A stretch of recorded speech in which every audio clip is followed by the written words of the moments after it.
Chapter 11. Adian. Old Friends. By the time the group had reached the edge of the dungeon's domain, Dre looked utterly exhausted. Adian had been keeping an eye on him the entire march, even as he half-heartedly tried to reconnect with his old squad. Unlike him, the lad had shown grit and persevered. His burden had obviously taken a large toll on him, as it should have. Dre had a truly absurd amount of equipment in his pack. Adian knew that the pack had some weight reduction abilities, but he needed to prioritize finding out how much it actually reduced the weight, if only to know whether he should be more impressed by Dre's effort or by the item provided by his class. Regardless, it had definitely been a struggle for Dre. His complete lack of complaint spoke volumes of his character. Adian started to head towards the packman to check in on him and perhaps give a little encouragement, but he was intercepted by Rucker. "So you said in your briefing that you have been chased by infected rat gore, and they stopped right at this division between healthy and corrupted forest, right?" "Yes," Adian said. Rucker looked at him as if expecting more to be said, but Adian didn't give him the satisfaction. "Well, okay then. Lead us to this so-called dungeon," Rucker said, his tone mocking. Adian rolled his eyes. "Don't you think it might be smart to give your subordinates some time to catch their breath?" "My men, whom I am in charge of," he said with a heavy emphasis on the I, "will listen to me, not you. Remember that. And besides, all my men are fine. It's your big fellow that looks like he might need a breather. If he can't keep up, then he shouldn't have come." "I think you may be forgetting that my big fellow is carrying more than half the company's supplies. Leaving him behind would be foolhardy, even if most of the stuff you gave him to carry is entirely unnecessary for a scouting mission." Rucker drew close to Adian, with a cruel grin on his face, and whispered, "Well, if he can't keep up, we'll just have to get our stuff from him. He told me how to get it all back, even without his assistance. It would be easy. Accidents happen all the time in our line of business, after all. He is lucky the pack disappears when he expires, or he may have already had one such mishap." Adian stared into the fathomless voids that were Rucker's eyes, and tried with everything in him not to lash out. Adian breathed deeply, without looking away from the man, without even blinking, until eventually the captain averted his gaze. "Get ready, Bard. We will leave soon," he said loudly, and then walked towards four rough-looking men that were obviously his current set of cronies. They were congregating at the dividing line between the dungeon's domain and the normal forest. Adian looked after Rucker as he internally seethed. Blatantly threatening a man's life for no reason was just deplorable, even if it was only to get under his skin. The man had somehow gotten even worse in the short time since he had left the militia, a feat that Adian would have thought impossible. But as the saying went, seeing is believing. He glanced towards where his old squad was standing together, talking lightly, and wondered if Rucker had been tough on them after he had left. He grimaced, and quickly turned away when they noticed his attention and grew silent. He shook his head as he walked towards a large tree where Dre was slumped against the trunk. Sweat, that even still dripped off of him, had turned the dirt around him slightly muddy. His breath came hard, like air rushing out of an overworked billows. "Are you okay?" Adian asked, in as neutral a tone as he could manage with his elevated emotions. Dre looked up at Adian wearily. "I'll be ready by the time we leave," he said. But confidence in his words was undermined when he had to catch his breath midway through the sentence. "I'm sure you will, but are you okay?" "I'll be fine. I swear. It just seems to keep getting heavier," Dre said in between breaths, gesturing towards the pack beside him. Adian walked over to the pack, stared at it for a couple heartbeats, and then tried to pick it up. The monstrous brown bag didn't even budge. Adian looked around to make sure that no one else was watching, and tried again, this time grunting and straining with the effort. Still nothing. How in the world was Dre carrying this thing around? Adian turned back to Dre with concern. "Maybe you should take more stuff out. This thing weighs more than a house." Dre smiled at Adian, through his obvious exhaustion. "I'm okay. My pack must only apply the weight reduction when I am carrying it. So what I'm lugging around weighs much less than what you're attempting to lift. Don't get me wrong. It's very heavy, but it's manageable." He paused and caught his breath as he stared hesitantly at Adian. After a few moments, he seemed to come to a decision. "I didn't mention this before. My class has a kind of tagline associated with it. Bear the load. The way I look at it, caring as much as I can and not complaining about it seems as good a way as any to embody my new class. Besides, maybe it is some sort of hint on how to level up or something like that. Adian nodded along, but then his gaze shifted back to the pack, and the up and down motion slowly morphed into a side-to-side motion as he shook his head in disbelief. I have never seen or heard of anyone who has seen an item anything like that pack of yours. I know it sounds silly to say it out loud, but it reminds me of the spirit-bound tools that are always popping up in the old legends. Dre nodded, and Adian picked up some relief in his expression. I don't think it's silly. I would have said something similar myself if it didn't feel like I was trying to compare myself to the heroes of old, although I can't recall any old stories having a spirit-bound pack, but maybe that is just because it doesn't really make for good storytelling. Adian shook his head. I can't recall a magic pack in any of the old stories either, but I disagree that it wouldn't make for interesting stories. An unassuming hero with a pack full of wonders would make quite a tale. Or a song, for that matter. The end of Adian's statement drew his mind into the world of rhythms and rhymes, and part of a verse popped into his head unbidden. The hero with the giant's pack, his shoulders broad and muscled back, his soul is pure with not a crack, and those he saves will never lack. While Adian was trying to figure out if the second half of the verse should change the rhyming scheme or not, a question that he had wanted to ask Dre for over a day popped into his mind and pulled him back into the present. Do you happen to know Dexter Carpenter? Dre looked up from examining his pack in surprise. Yeah, I know him. You could say that we used to be friends, but he became strange at the beginning of his teens. It has been a while since we were close. Why do you ask? In the meeting with the council, his name was brought up as someone who had been missing for the past few weeks. And well, Adian hesitated. I'm not trying to throw out accusations, but I think that this place that we are going to scout out is a new dungeon. And if a dungeon pops up out of nowhere, then there's almost always a dungeon bound. You think that Dexter is a dungeon bound? Dre half choked out and half shouted. He is weird, but I don't think... how could he be a dungeon bound? Dungeon bound emerging from a small village is a trope from all the stories, not something that happens in real life, right? Besides, why would he have attacked the farm wife Gladys and Farmer Tillman? They are his grandparents on his mother's side. I'm not sure, but as far as I know, not all dungeon bound are in complete control of their dungeons. He might not know what the creatures are doing, but with how the creatures are acting, it sure does seem like they are being directly controlled at times. It probably isn't him, but you mentioned he is strange, and his father said that he was odd. What makes the two of you say things like that? Well, he kills things. For fun, I think.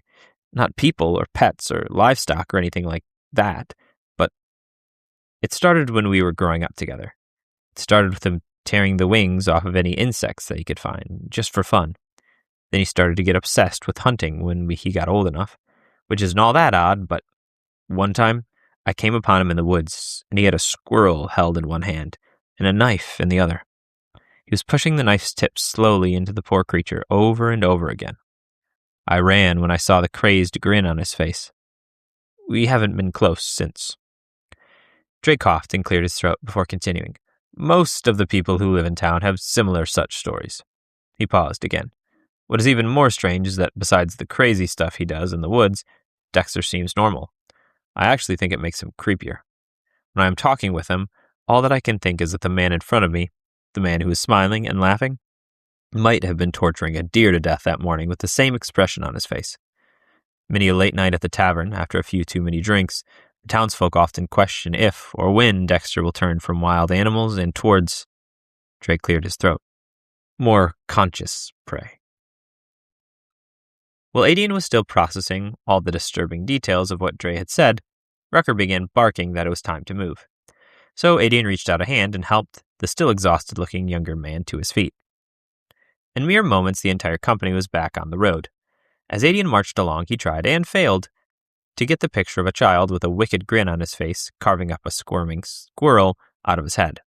The people of Neridne seemed quite hesitant to think about Dexter as a potential dungeon-bound, but from everything Adian had heard, the kid was a prime suspect. He wondered if Dre might know any details about Dexter that could give him hints about what a dungeon controlled by the boy might have in store for them. His thoughts lingered on the many potential dangers in front of them until their path came upon farmwife Gladys's home. The sight of it shook Adian to his core. It hadn't been empty for long, but the corruption had already taken a massive toll. When he had first seen the cottage, it had been quaint and small, but even from a distance, it had obviously been a home. It had been welcoming, comfortable, and relaxing, even just to look at. He remembered the cottage and its immediate surroundings as a lone island in a sea of disease. It seemed, though, that either the presence of the owners, or more likely perhaps some innate skill of the farmwife class, had been keeping the corruption at bay. It was said that a high-level housewife could hold off fire, plague, and drought within the domain of her property. Whatever protection it had been, it was gone now. Adian could picture what it had looked like before, but the memory held only sorrow at what had been lost. The garden that surrounded the cottage had once housed vibrant, healthy flowers, nestled pleasantly between verdant shrubbery. It was now home to twisted, gnarled, dying plants, ugly things that were warped mockeries of their previous beauty. The cottage had gone through a similar transformation. It appeared to be a long deserted shack. The roof was covered in sickly green moss that seemed to be melting it, so that black tar dripped down worn wooden walls. Even the structural integrity of the building had been compromised, with large cracks splitting dried-out logs that looked gray and weathered. Some even looked burnt. It just didn't make sense. How could such a change have taken place in so short a time? It had only been a couple of days since the small building had been pristine, with thick wooden walls composed of golden-brown logs. Adian came to a stop directly in front of the house and looked at it sadly. The memory of its previous simple beauty made the corruption all the more unbearable. It did confirm something, though. Adian had been confident before, but now he was convinced. The Ratgor Cave had to be a dungeon. The corruption was persistent and magical in nature. Plants could rot and die quickly from natural diseases, and he had seen mages cast spells that corrupted living things instantaneously. But to affect a non-living structure so drastically and in such a short time while simultaneously spreading over a vast swath of forest, it could only be the result of a magical domain, which meant it had to be the work of a dungeon or potentially an evil archmage. But if Adian were a gambling man, he wouldn't bet that a class that hadn't been seen in centuries would pop up next to Neridne, of all places. Rucker swaggered up to Adian and disrupted his musings. People actually lived in that? And you risked your life to save them? When you told me that you had rescued some farmers, I thought you must have met a wealthy landowner and his wife. These people look to have been penniless. What did you think to gain by helping them? I don't help people for the reward. I help people because I believe that all lives have value. I believe that both the rich and the poor deserve to be saved. Just so happens that rich people have the ability to hire people like you to do the saving, while the poor people usually have to depend on their liege lord or people like me. Here we go again. Well, you asked. And besides, this property was pleasant, peaceful, and in good repair only a couple days ago. The dungeon's influence is even more potent than I feared. Rucker's expression was dubious as he replied, If you say so. But I thought you said there were farmers. Where are their fields? I've never heard of farmers living in the middle of the woods. Well, as you already pointed out, these weren't rich people. They work for a local landowner, tending to his fields. Farmwife Gladys told me that it took them many years of frugality to save up enough coin to purchase a small patch of low-value forest from Lord Kai and build this small cottage. It has only been a few years since they were able to move out of the sharecropper housing. Rucker once again gave Adian an unbelieving expression. He looked back and forth between him and the cottage, obviously questioning how bad the sharecropper housing must be for people to want to move to such a decrepit place. The oaf either thought he was being lied to, or his small brain didn't have the capacity to imagine this place in any other way than exactly how it looked currently. Adian guessed that it was a little bit of both. Rucker turned away from Adian and towards his scout, who was just returning from scoping out the area. They only shared a few words before Rucker once again shouted at everyone to get moving. For the first time, Adian took the lead. He did his best to follow the path he had traveled when originally following the pair of Ratgor at the start of this whole mess, or more precisely, when his part in it had begun. It was hubris to think that he was in any way central to the current situation. He had simply been at the right place at the right time, or the wrong place at the wrong time, depending on the perspective. Everyone thinks that they are the hero of the story, but in reality, everyone is but a single note in the infinite musical score of creation, composed and directed by the creator. There may be beauty in that note, and it may even be essential to the piece, but no one note is worth anything without the notes surrounding it. Before long, it became quite obvious that there was no need for Adian to try and follow his previous path. There were now many trails, visible even to a musician without any tracking skills, that all headed in the same direction. He refused to rush, though, despite a constant urging from Rucker. He moved forward at a careful pace and made sure to always keep his eye out for a potential ambush. Even still, in what felt like no time at all, he led them all to the hill where he had been attacked by the feline monster. The body of the creature that he killed was nowhere to be seen, which was unfortunate since the corpse would have gone a long way in corroborating the truth of his story, especially since they hadn't been attacked on their journey at all, which was something he had told Rucker to expect. It was obviously a good thing, but it felt quite inconvenient as Adian noticed the man approaching him with a half-grin stuck on his face. No ambushes in the forest, no cat monster body, and you claim that there were countless rat gore swimming around this so-called dungeon. Will anything that you reported turn out to be true? I've seen a total of 5 rat gore meandering around that mound. Rucker gestured towards the hill and the cave with a careless wave of his hand. If that's a dungeon, then I am a king.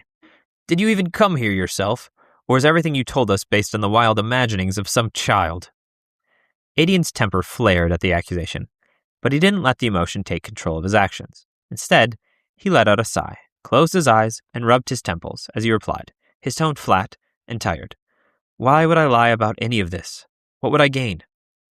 Rucker gave a vicious little smile and said, That's a difficult question, one that I have been pondering on ever since I found out that it was you who had first reported a dungeon in the middle of nowhere.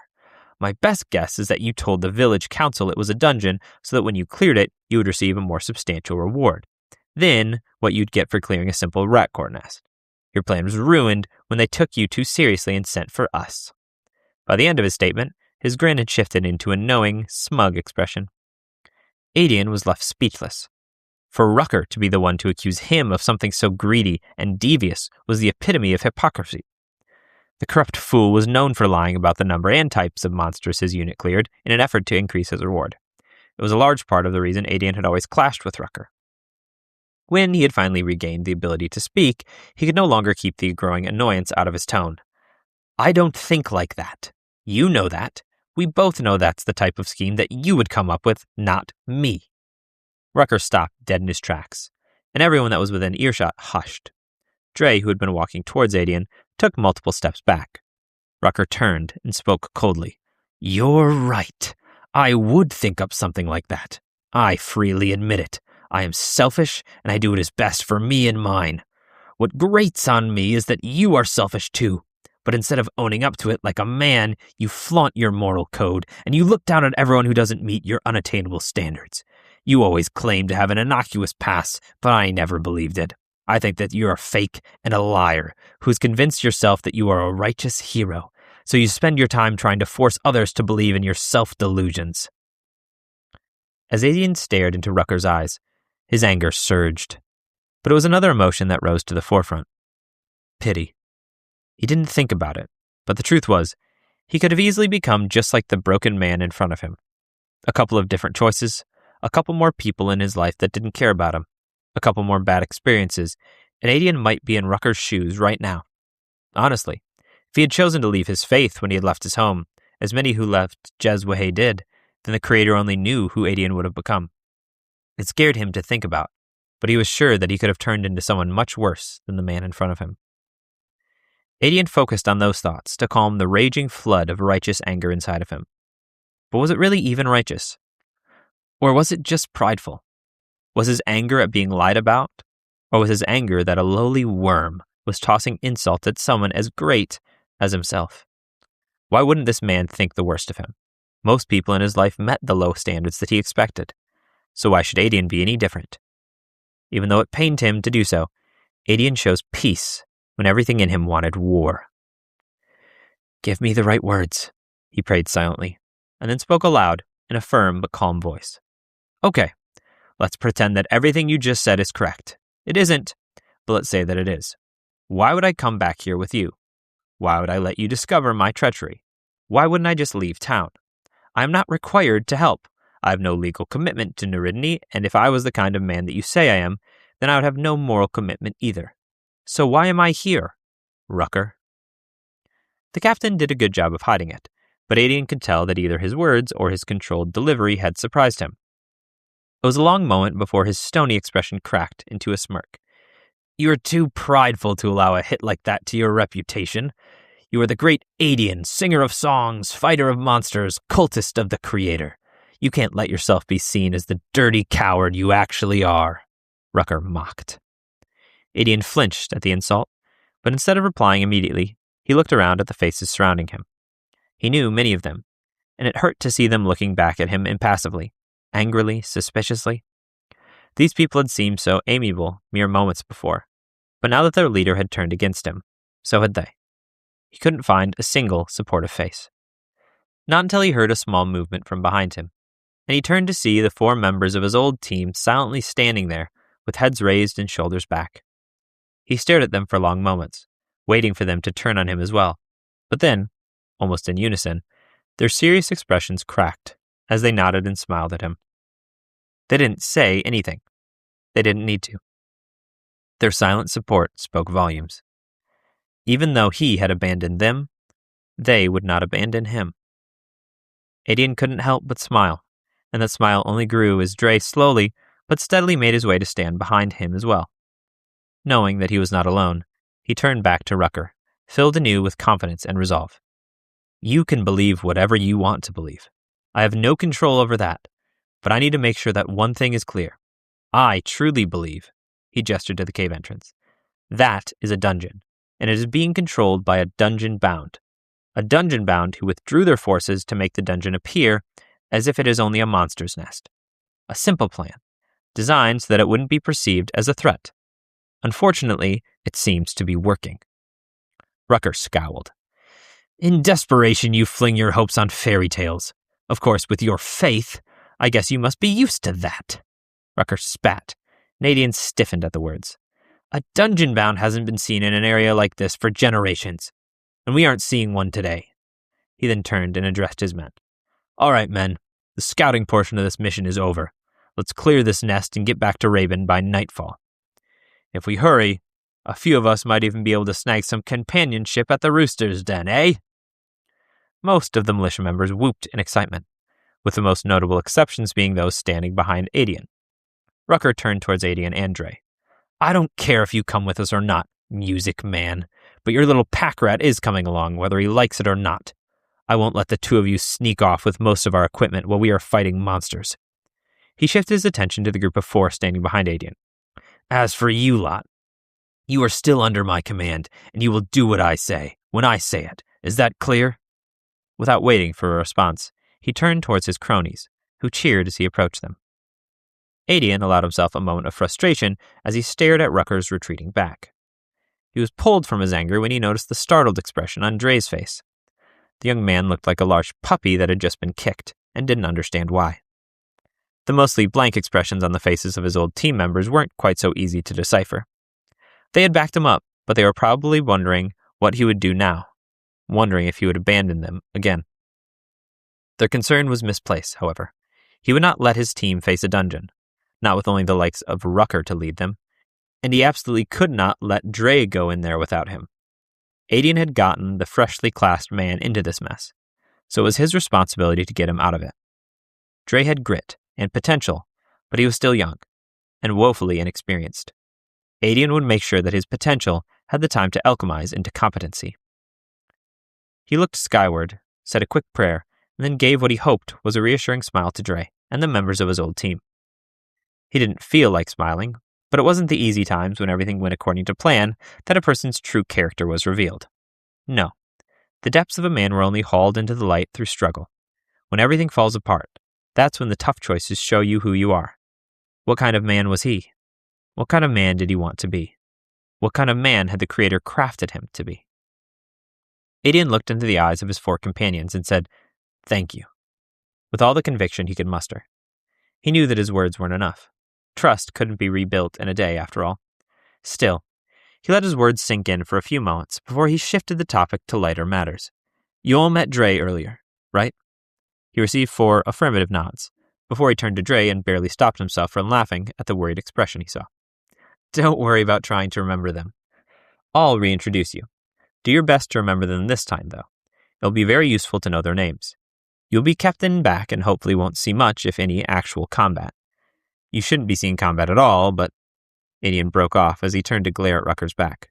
But anyways, you'll be in a good position to get a feel for the battle. You might even be able to warn us about incoming attacks. So we don't want you calling out, "Hey you, the lady with arms as big as Adian's torso, duck before you get eaten." As Dre and the others graciously chuckled, Adian looked over his old team. He couldn't help but smile. They were the same. He shouldn't be surprised. It hadn't been that long, but he was still glad they hadn't changed. He shifted his focus to the giant of a woman who stood next to him. She had short-cropped red hair, sharp features, and a small scar under her left eye. Unlike some of the other female militia members, her looks were far from manly. She was undoubtedly large, even for a man, but her features were still obviously feminine under her worn leather armor, just scaled up. Adian turned to Dre and gestured towards the woman. This is Sordadet Marcia. She is hard to miss, and even harder to forget. Just remember that she is the one with the massive... He winked at Dre, but was immediately forced to dodge to the side when Marcia aimed a punch at his shoulder. What? I was going to say that you're the one with the massive sword. Marcia scowled, but there wasn't any true malice in it. Everyone else laughed, heartily this time, except for Dre. He seemed caught somewhere between confused and embarrassed. One laugh stood out from the others. It was half squeak, half squeal, and it was completely incongruous with the portly man that it was emanating from. He was mostly bald, but made up for it with a bulky beard that might be dusted with just a little more gray than the last time Adian had seen him. He wore full armor, carried a large rectangular shield on his left arm, and a hand-and-a-half sword at his left hip. This is Knight Gavin. We still aren't entirely sure how he managed to get the Knight class without any known connection to royalty. The one connection that no one doubts is his connection to food. Watching him eat is like seeing a gratuitous love story unfolding before you. Just remember that he is the one with the gut. And wearing armor, I guess. Everyone laughed again, but Gavin most of all. When the man had only partially regained his breath, he said, I may have been offended at that a month ago, but last week I had to get my armor adjusted for my added girth. This kicked off the laughter again, especially from Adian and Dre when they realized that Gavin wasn't exaggerating. Instead of the standard six-pack molded into the metal, Gavin's armor only had one large bump shaped in the familiar curve of a beer gut. The man standing next to Gavin couldn't have been more different. He was thin, wiry, and clean-shaven. His long brown hair was tied back with a light brown cloth strap that matched the coloring of his pliable leather jerkin. His face was somber, as it usually was, but Adian knew how quickly it could turn into a brilliant, if fleeting, smile. This is Archer Olive. He is the one without the gut, or if it's easier, the one with the bow. You might notice that I didn't say the Ranger class, but instead Archer. This wasn't a mistake. His class doesn't come with any of the woodcraft skills that a traditional ranger would. Instead, his class skills are all focused on the craft of archery itself. You won't truly understand the difference until you see him in action, but believe me when I say that he is a true artist with that bow of his. Olive's expression didn't change, with the kind words, but he did bend at the waist slightly and saluted Dre with his bow. Adian then stepped up to the last member of the ragtag group. She was as different from Marcia as Olive was from Gavin. She was short and slim, with no obvious curves showing through an outfit composed entirely of black cloth straps. Her pale face held an ever-present, slightly sinister smirk. She wore her long brown hair in a complex series of woven braids that Adian understood to relate in some way to the number of lives she had taken. 2 long knives rested at either hip, but the creator only knew how many others she had concealed on her person. And finally, this is Rogue Miena. She's the grinning maniac with way too many knives. She's also saved all of our lives on countless occasions. If someone creeps up behind one of us, then there is no doubt that she is already behind them, knife in hand. Miena's smirk widened at his words, perhaps a little too much. She pulled the knives off her hips and gave them a wicked flourish.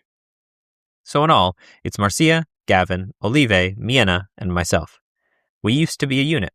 I was their leader before I parted ways with the militia. Adian looked apologetically at his old team, but he could no longer discern hesitancy from them. Hopefully his light-hearted banter had relieved some of the tension. With introductions finished, Adian half-watched as Dre went around and tried to shake hands. He only succeeded with a leve. Both Gavin and Marcia pulled him into a hug, while Miena just grinned and tilted her head. Dre explained and showed off the many impressive aspects of his pack to them, and they were all thoroughly impressed in their own ways. The rest of Adian's attention was focused on Rucker and his group of thugs. They were laughing uproariously and occasionally throwing disdainful glances in Adian's direction. He didn't want to go into battle with people he didn't like or even trust. But you know what they say about an army divided? They are great at pincer movements.